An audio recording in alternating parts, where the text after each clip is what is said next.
পাউরুটি খাওয়ার আগে আপনাকে এগুলো সব জেনে বুঝা খাইতে হবে যে আপনি ক্যান্সারের কি কি খাইতে আছেন, আপনি নিজের শরীরে ক্যান্সার ঢুকাইতে আছেন। তো সাধারণত তো পাউরুটিতে কি কি থাকে? সাধারণত পাউরুটিতে কি কি থাকে? ময়দা থাকে। তাহলে ময়দা নিয়ে যদি আমরা আলোচনা করি, আটা নিয়ে যদি আলোচনা করি, তাহলে আপনারা জানেন যে এই যে পটাশিয়াম ব্রোমাইডও পাওয়া যায় এখন পাউরুটিতে। পটাশিয়াম ব্রোমাইড ব্যবহার করে এবং কেন করে, এটা ক্যান্সারের উপাদান, কিভাবে ক্যান্সার করে সেটাও আমাদের জানা দরকার। তো পাউরুটি খাওয়ার আগে আপনাকে এগুলো সব জেনে বুঝা খাইতে হবে যে আপনি ক্যান্সারের কি কি খাইতে আছেন, আপনি নিজের শরীরে ক্যান্সার ঢুকাইতে আছেন। হ্যাঁ, যদিও এটা নিয়ে আবার বলতেছে ক্যান্সারের জীবাণু, অ্যাকচুয়ালি জীবাণু হবে না। যারা সংবাদ পড়ে ওরা তো আর অ্যাকচুয়াল ডাক্তার না, ওরা যা, তবে ওদের স্ক্রিপ্টগুলো লেখার সময় আমার মনে হয় যারা এই বিষয়ে সাংবাদিকতা করেন তাদের একটু সতর্ক হওয়া প্রয়োজন। এখন তো আপনার যে কোনো স্মার্ট ডিভাইসে একটু খোঁজ নিলেই জানা যায় সব কিছু। জীবাণু হলো ব্যাকটেরিয়া যাদের জীবন আছে। তো ক্যান্সারের যে উপাদান যেটা পটাশিয়াম ব্রোমাইড, এটা হলো কেমিক্যাল, এর কোনো জীবন নাই, তবে এটা হলো ক্যান্সার সৃষ্টি উপাদান। কেমিক্যাল যে ক্যান্সারকে তৈরি করতে সাহায্য করে, বুঝতে পারছেন? তো এটা জীবাণু হবে না, জীবাণুর জীবন আছে। ব্যাকটেরিয়া এটা জীবন্ত জিনিস, জীবাণু, ব্যাকটেরিয়া, কথা বুঝতে পারছেন? তো ক্যান্সারের জীবাণু বইলা তারা সংবাদ প্রকাশ করছে, তো অনেকে বলতেছে যে ক্যান্সারের জীবাণু নয়। যাই হোক, কথা ঠিক আছে যারা বলছে যে ক্যান্সারের জীবাণু নয়। আর মূল কথা হলো জীবাণু কি জীবাণু না, বিষয় তো সেটা না। বিষয় হলো যে আমি খেয়ে ক্ষতিগ্রস্ত হব বা এটা খেয়ে আমার ক্যান্সার হবে, মূল মেসেজ হলো এইটা। এইটা আমার বেশি ফোকাস করা দরকার। তাহলে এই পাউরুটির ভিতরে যে আটা থাকে বা ময়দা থাকে, দেখেন জেনেটিক্যালি মডিফাইড গম, জিএমও, এটা সম্পর্কে আপনাদের ধারণা আছে কিনা? তো যাদের নাই তাদেরকে অবশ্যই শিখতে হবে। তো এখন আপনারা শিখবেন। এখানে কিন্তু আপনারা এসেছেন শিখতে, মনে রাখবেন। আর যারা চিকিৎসা করতে আসছেন তারা ডাক্তার দেখায় ওষুধ খান, এখানে কোনো চিকিৎসা হয় না। এখানে যারা সুস্থ হয়েছে তারা শিখে মেনে ভালো হয়েছে, আর যারা শিখবে না ওরা এখানে টিকবে না। তো 2 দিনের বৈরাগী হয়ে কোনো লাভ নাই। যারা শিখবে না তারা টিকবে না। তো এরকম বহু লোক আমাদের ফলো করেছে, করে ওজন কমাইছে, কত কী করেছে, এখন ছাড়েও দিছে। কারণ কি, নলেজ নাই, টিকবে না। তো এরকম বৈরাগী আমাদের বহুত আছে, 30 কেজি কমাইছে, 35 কমাইছে, এখন নাই, শেষ। কোথায় গেছে তারা?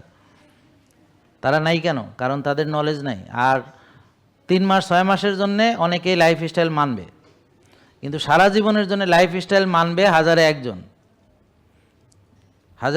মানবে সারা জীবনের জন্য লাইফস্টাইল।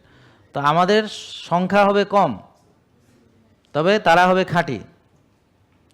তো এই জন্যে আপনি এখন কোন দলে থাকবেন, নষ্টদের দলে, রুগী হওয়ার দলে, এটা আপনার ডিসিশন।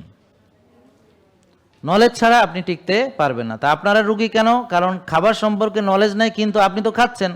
তাহলে নলেজ ছাড়া কি খাচ্ছেন না খাচ্ছেন আপনি জানেন না, এই জন্য আপনি রুগী হচ্ছেন। তাহলে এটা খেয়াল থাকবে যে এটা হলো জেনেটিক্যালি মডিফাইড গম, জিএমও, কেমিক্যাল ফার্টিলাইজার, পেস্টিসাইড দ্বারা উৎপাদিত। গ্লাইফোসেট আছে, হেভি মেটাল আছে তাহলে জমিতে, আর ফাইবার সব ফেলে দেওয়া হয়েছে, এগুলো রিফাইন্ড। আর ময়দা মানে আরও বেশি রিফাইন্ড। আটার চেয়ে ময়দা আরও খারাপ, যেটা যত মিহি সেটা তত ক্ষতিকর, বুঝতে পারছেন? তারপর আছে চিনি, সুগার। তো অনেকে মনে করে রুটির মধ্যে কি চিনি আছে কিনা, ও মা আছে তো, জানেন না নি? তো জানতেন না, না? একে তো আটার মধ্যেই চিনি, আটা মানে গ্লুকোজ, আবার আলাদা চিনিও আছে, added sugar. This is added sugar. প্রতিটা পাউরুটিতে অ্যাডেড সুগার থাকে। ইস্ট আছে, তা ইস্ট কোন ধরনের সেটাও একটা বিষয়। আর গ্লুটেন আছে, আটাতে আছে কি গ্লুটেন। অনেকেরই গ্লুটেনের প্রবলেম হয়, সবার হয়তো হয় না, সবার হলে তো আর কেউ রুটি খাইতে পারতো না। তবে গ্লুটেন অ্যাভয়েড করা ভালো। তা না হলে ওই যে আপনারা যে গ্যাসের ওষুধ খাইতেছেন, কেন খাইতেছেন? তো এই জন্যে। আর হচ্ছে সল্ট, মনে রাখবেন অয়েল, এই তেল যেটা দিছে শর্টেনিং, এই তেল, আর মনে করেন যে ওই যে আমরা যে নষ্ট তেল খাই এর চেয়েও খারাপ তেল এগুলা। যখনই দেখবেন ভেজিটেবল অয়েল তখনই বুঝবেন এটা শেষ, খারাপ। যখনই দেখবেন ভেজিটেবল ফ্যাট বলবেন যে এটা ডেঞ্জারাস। যদি ফ্যাট যদি আপনার গরুর চর্বি হয় অনেক ভালো, বুঝতে পারছেন, কিন্তু ভেজিটেবল ফ্যাট ডোন্ট টাচ। এখন আপনারা লেবেল পড়তে জানেন না, লেবেল পড়ানো শিখাইতে হবে আপনাদেরকে। যদিও আমরা প্যাকেটজাত কিছু খাই না, এই জন্য লেবেল পড়া আপনাদের শিখাই না, কারণ প্যাকেটের কিছু আমরা খাই না। তা আপনারা লেবেল শিখা লাভ নাই, বাংলাদেশে লেবেল শিখা কোনো লাভ নেই, কারণ বা মার্কেটে যা আছে সব খবিশ। অতএব লেবেল শিখা কী হবে? যদি আপনার অর্গ্যানিক থাকতো, খবিশ থাকতো, তাইলে লেবেল শিখে আমি, যেমন বিদেশে অনেকে আছে তারা মার্কেটে গিয়ে ওই বিভিন্ন জিনিসের লেবেল শেখায় যে এটা হলো ভালো খারাপ। তা আমাদের দেশে ভালো কিছু নাই, তো লেবেল শেখানোর কোনো এই জন্য দরকার নেই, এই জন্য আমি শেখাই না। আমার কথা হলো আমি মার্কেট থেকে এগুলো এনে খাবো না, শেষ। মানে যদি সুস্থ থাকতে, আর রুগী হইতে চাইলে জম্মের খাওয়া খান, কারণ সব যদি ভালো হয়ে যায় তাহলে ডাক্তাররা বা কী করবে, তাই না? রুগী তো লাগবে। তারপর আছে কি প্রিজারভেটিভস, যেমন ক্যালসিয়াম প্রোপায়োনেট, প্রিজারভেটিভস আছে। আর পটাশিয়াম ব্রোমাইড, ওগুলো দেওয়া হয় হলো যে তুলতুলে করে, নরম তুলতুলে হয়, সাদা সাদা হয়, ফুলে ফুলে ওঠে, বুঝতে পারছেন? ওই যে একটা পটাশিয়াম ব্রোমাইড পাওয়া গেছে, একটা সংবাদ, এটা নিয়ে খুব লাফালাফি চলতে আছে। তো লাফালাফি মনে করছে ওই কোম্পানির না, সব কোম্পানির মধ্যে আছে, মানে অমুক বেকারি, বেকারি অমুক না, সব বেকারি। বাজার থেকে ওদের বলেন কোনো একটা নির্দিষ্ট বেকারি বাদ দিয়ে যত পাউরুটি আছে সব নিয়ে টেস্ট করতে, সব কটার মধ্যে পাবে। এখানে আছে কাউরে ডিফেম করবে, এই করবে, সেই করবে। হ্যাঁ, আসল কথা হলো যে কোম্পানি না, সব জায়গায়। তাহলে এদেরকে বলেন লিস্ট করে দিতে, ওই যে খাদ্য নিরাপত্তা, যে ঠিক আছে কোন কোম্পানিটা ভালো দেন, সেগুলো আমাদের লিস্ট করে দেন। তখন আবার টাকা খায় লিস্ট করে দিবে। বুঝেন না কথা? যে মাল পানি বেশি দেবে তার লিস্ট করে দেবে, এটা বাংলাদেশ না। তারপর হচ্ছে যে ইমালসিফায়ার্স, মানে ওই যে ডাফ কন্ডিশনার্স, ওখানে বোধহয় ওরা পটাশিয়াম ব্রোমাইডটা ব্যবহার করেছে, যে ডাব কন্ডিশনার বা কিছু একটাতে। যাই হোক, তো এই জন্যে ওই যে লেবেল দেখা নেওয়া জরুরি, যে কোন, তবে এখন লেবেল যে সঠিক সেটা বা আপনি বুঝবেন কেমনি? লেবেল তো এরা মুখস্থ দিয়ে রাখছে, লেবেল তো আপনি ল্যাবে পরীক্ষা করাইলে যে আপনার বুঝতে হবে, এটা তো আপনি, ওদের লেবেল তো সবারটা মুখস্থ লেবেল, ছাপাইছে, প্রিন্ট করছে, সব একই লেবেল। এটা তো আর অন্য দেশ না যে একবারে লেবেল দেখে দেখে ঠিক আছে কিনা মিলাবে, এটা বাংলাদেশ। আর যারা চেক করবে তারাও মাশাল্লাহ মাল পানি দিলে চেক ঠিকঠাক হয়ে যাবে। তা না হলে আপনারা সবাই মিলে যে রুগী হলেন, খাবার তো ভালো না, তাহলে এই খারাপ খাবার কিভাবে আছে বাজারে? আর ওখানে মনে করেন যে যেই খাবার খেয়ে আমাদের যেগুলো রুগী সুস্থ হচ্ছে, সেইখানে আসে শয়তানি করতে। আর যেগুলো খেয়ে সবাই রুগী হচ্ছে, মরতেছে, সেইটা ঠিকঠাক চলতে আছে, তাদের অনুমোদন, রেজিস্ট্রেশন সব ঠিকঠাক আছে। বুঝেন নাই কথা? এই হলো বাংলাদেশের অবস্থা।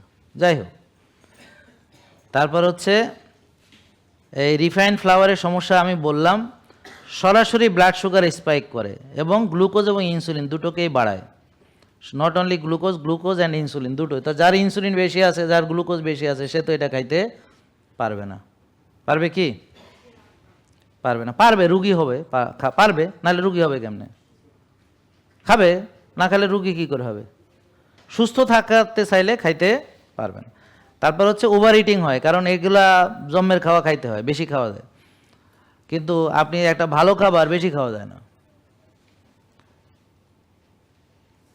কিন্তু খারাপটা নেই। আমি যে দুপুরে খাইছি কালকে, দুপুরে না মানে বিকেল হয়ে গেছে, আসরের ঠিক আগ মুহূর্তে, ওই খাওয়া দিয়ে চলতেছে। আজকে আবার রোজাও আছি, তো এই খাবার দিয়ে চলবে একেবারে ইফতার পর্যন্ত। ভালো খাবার অল্প খেলে হয়, বেশি খাওয়া লাগে না, এবং খেলে অনেকক্ষণ আর খাওয়া লাগে না। তা আমি দেখেন কত গরিব, যে কতক্ষণ ধরে ডাকে রয়েছে, সারাদিন কিছু খাবো না, তা আমার খাওয়ার খরচ নাই, এ দিয়ে টাকা বাঁচাবো।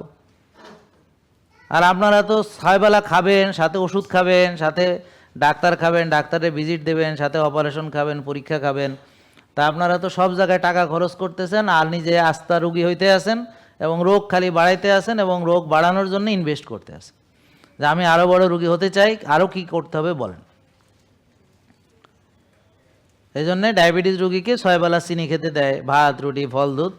আর ডায়াবেটিস রুগীকে ওষুধ দেয়, আর এইভাবে ওষুধ খাইতে খাইতে সে ইনসুলিনে যায়, তারপরে ইনসুলিন নিতে নিতে এইভাবে একসময় আইসিইউতে যায়। তা এটা হলো নিজে টাকা খরচ করে নিজেকে বড় রুগী বানাইতেছে। কেন? কারণ ওই যে জ্ঞানগুলো যে নাই, জ্ঞানগুলো তো লাগবে। এখন এই জ্ঞান তো কেউ শেখাবে না, আর আমি শিখাইতেছি বলে আমার বিরুদ্ধে সবাই লেগে গেছে যাবে। এইটা হচ্ছে প্রবলেম। তাইলে ফাইবার নাই, এই ধরনের খাবার খাওয়া যাবে না, কারণ ফাইবার নাই, ঠাস করে সুগার আসবে। আর তারপরে এই যে কেউ কেউ আবার এক্সট্রা সুগার দেয় বেশি সুস্বাদু করার জন্য, কেউ মনোসোডিয়াম গ্লুটামেট অ্যাড করে, কেউ মনে করেন যে ওই প্রিজারভেটিভ ইমালসিফায়ার একটু বেশি বেশি করে দেয়। তো যার ফলে কি হয়, ওই যে ট্রাইগ্লিসারাইড বাড়ে, ফ্যাটি লিভার হয়, তারপরে অ্যাথেরোস্ক্লেরোসিস হয়, হ্যাঁ, তারপরে ডায়াবেটিস, ইনসুলিন রেজিস্ট্যান্স, এগুলো সবই হয়। আর আটা বা ময়দা দুটোই ভালো হবে না। আর যদি ভালো হয় তাহলে এইটা হচ্ছে, এই হলো অর্গানিক, এটা বাকহুইট, এটা না বাকহুইট। তো দেখবেন যে সামনে অনেকেই বাকহুইট আনবে, তবে এটা হলো অর্গানিক। তো অর্গানিক আর নর্মালের পার্থক্য আকাশ পাতাল তফাৎ। তো অর্গানিক নিশ্চিত করে যে এটা কেমিক্যাল ফ্রি, এটা হচ্ছে নন জিএমও, এটা হলো গ্লুটেন ফ্রি, এটা হলো ফুল ফাইবার। বাকহুইটের আটা, এটা নর্মাল কোনো আটা না, বাকহুইটের আটা। তো এই জন্যে এইটা হবে আপনার জন্য নিরাপদ, কিন্তু যার সুগার বেশি, ইনসুলিন বেশি, সে এখন না, সে খাবে আরও পরে। আর যাদের সুগার ইনসুলিন ভালো, সে খাবে। তার মানে এই সবচেয়ে ভালো আটাটাও সবাই খেতে পারবে না। কারা খেতে পারবে? যাদের সুগার নর্মাল হয়েছে, ইনসুলিন নর্মাল হয়েছে, ওমায়ার নর্মাল হয়েছে, ট্রাইগ্লিসারাইড নর্মাল হয়েছে, তারা খেতে পারবে। খেয়ে আবার সেটাকে তাকে ব্যবহার করতে হবে। যদি খেয়ে ব্যবহার না করে, তাহলে সেটা আবার জমতে জমতে ওই কোষে ওভারলোড আবার হবে, আবার ইনসুলিন রেজিস্ট্যান্স হবে, আবার তার সুগার বাড়বে, সব আবার হবে। এখানে আপনি লাইফস্টাইল মেনে ছেড়ে দেওয়ার জন্য নয়, মনে রাখবেন। তো যারা ভাবতেছেন যে এইটা কয়দিন মেনে ছেড়ে দিবেন, তারা এখনই বিদায় নিয়ে চলে যাইতে পারেন, কারণ 3 দিনের বৈরাগী হওয়ার কোনো দরকার নেই। আর যারা ভাবতেছেন যে আমি ভালো জিনিস ছেড়ে দিব না, আমৃত্যু আমি ভালো খাবার, রোজা, নামাজ, ব্যায়াম, ঘুম, সুন্দর ডিসিপ্লিন মানব যেভাবে আল্লাহ বলেছেন, আমৃত্যু তাই করব, তাহলে ঠিক আছে। আর গ্লুটেন তো আমরা বললাম যে গ্লুটেন আছে এখানে, হ্যাঁ। তো এই গ্লুটেনটা মানে আমাদের অনেকেরই প্রবলেম। তো এখানে অ্যাডেড সুগার, সোডিয়াম, প্রিজারভেটিভ, হ্যাঁ, এগুলো থাকে। আর আমাদের বিকল্প হচ্ছে আমরা হোল গ্রেইন ব্রেকফাস্ট করব, যেমন এখানে স্টিল কার্টস অর্গানিক ওটস আছে। তবে হ্যাঁ, যাদের ডায়াবেটিস বেশি তারা এখন ওটস খাবে না, পরে খাবে, অথবা ট্রানজিশন করতে পারে, যে এখন হয়তো আপনি হঠাৎ করে ভাত রুটি ছাড়া কষ্ট হচ্ছে, আপনি ওটস নেন, আপনি ব্ল্যাক রাইস নেন, আপনি বাকহুইটের আটা নেন, আস্তে আস্তে, তারপরে 3 বেলার জায়গায় 2 বেলা, 2 বেলার জায়গায় 1 বেলা, তারপর আস্তে আস্তে বাদ দিয়ে ফ্যাট অ্যাডাপ্টেশন করে, তারপর ওজন কমিয়ে বা ফ্যাট বার্ন করে বা কোষ খালি করে ইনসুলিনের লেভেল কমিয়ে, সুগারের লেভেল কমিয়ে, সব ঠিকঠাক হলে আবার আপনি সুন্দরভাবে খাবেন। মানে অনেক ধরনের পদ্ধতি আছে, সবাই তো আর এক না। কেউ আছে ভাত খাবে না শুনলে পরে রাতে স্বপ্নের ঘুমের মধ্যেও ভাত দেখে, সবাই ভাত খাচ্ছে, হ্যাঁ, আর সবাইরে খাইতে দেখলেই কয় হ্যাঁ হ্যাঁ, মানে মানে এটা নিতে পারে না সে, কারণ ওর অ্যাডিকশন, হ্যাঁ, ফুড অ্যাডিকশন। তাহলে এটা গেল, হ্যাঁ। এরপর আসেন আমরা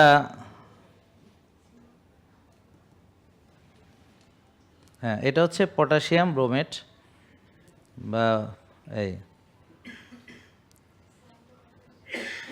এটা হচ্ছে পসিবল ক্যান্সার রিস্ক পাথওয়ে, হ্যাঁ, পসিবল ক্যান্সার রিস্ক, পটাশিয়াম ব্রোমেট। আচ্ছা, কিডনিতে টক্সিসিটি করতে পারে, প্রদাহ তৈরি করে এবং সেল ইনজুরি করে। তো এটা হচ্ছে আপনার এই trace amount of potassium bromate may remain in bread after baking, এটা অলরেডি পাওয়া গেছে, ল্যাবে টেস্ট করে পাওয়া গেছে। আর ব্রোমেট হচ্ছে অ্যাবজর্ব হয় স্টোমাকে, তারপর রক্তে আসে, তারপর অক্সিডেটিভ স্ট্রেস মানে রিঅ্যাক্টিভ অক্সিজেন স্পেসিস তৈরি করে, ডিএনএ ড্যামেজ করে। এই কথাটা কালকে বলছে একজন সায়েন্টিস্ট, ডিএনএ ড্যামেজ করে। তো ডিএনএ ড্যামেজ করে সেল মিউটেশন করে, যেটাই ডিএনএ ড্যামেজ করে সেটাই আপনার ক্যান্সার তৈরি করতে পারে। সেল মিউটেশন করে, নর্মাল সেল, আর এটা হলো অ্যাবনর্মাল সেল, মিউটেটেড সেল। তারপর হচ্ছে আনকন্ট্রোল গ্রোথ, তারপর হচ্ছে টিউমার, পসিবল ক্যান্সার রিস্ক। ঠিক আছে, এটা হলো পাথওয়ে, এটা আপনাকে জানালাম। তো পাউরুটি খাওয়ার সময় এই চিত্রগুলো যেন আপনার থাকে, যে আপনি ক্যান্সার খাইতেছেন, খান, অসুবিধা নেই, আপনার পেট, আপনার টাকা। আর আপনার ক্যান্সার হলে ডাক্তারের পকেটে টাকা, তো আমাদের কোনো সমস্যা নেই। আপনি রুগী হইলে আমাদের লাভ, সুস্থ থাকলে কেউ ডাক্তার দেখাইতে আসেও না, ডাক্তারের কথা কেউ শোনেও না। অতএব রুগী বেশি, ডাক্তারের নাম যশ বেশি, ডাক্তারের টাকা পয়সাও বেশি, বুঝতে পারছেন? তো আপনারা দোয়া করি আপনারা বেশি বেশি রুগী হন, তাইলেই ভালো। কারণ আমি ভালো কথা বললে আপনার যখন ভালো লাগে না, আমি যখন বললাম যে এই খাবারগুলো খাওয়া যায় না, ওরে বাবা মনে হয় যে আমারে মারতে আসছে, হ্যাঁ আমরা এগুলো খাবো না, কী খাবো, ওরে বাপ রে বাপ। তো খাও এগুলা, খাও বেশি করে খাও, জনমের খাওয়া খাও, খাইয়া তারপর রুগী হইলে তখন আসো। আমি যে খারাপ পরামর্শ দিতেছি নাকি, তো আমার উপরে তেড়ে আসে কেন? দেখুন যে কমেন্টে, আরে বাবা এটা খাবো না, ওরে বাবা তো তুই মানে রুগী হবো আমি, তোমার কি মানে এরকম একটা ভাব যে আমি রুগী হইতে চাই, তুমি এত বাধা দেও কেন, তোমার সমস্যা কি? আমি ঠিক আছে হও, তোমার হইলে আমার কি। তা রুগী হওয়ার পরে সে কি করবে? ওষুধ খাবে, খাইয়ে টেয়ে তারপরে কি হবে? রোগ আরও বাড়বে, বাইরে তারপরে কি হবে? তারপরে এক সময় তখন আসবে, ঘুরে ফিরে আবার আসবে। জেকে লাইফস্টাইল, ওষুধ মুক্ত সুস্থ জীবন।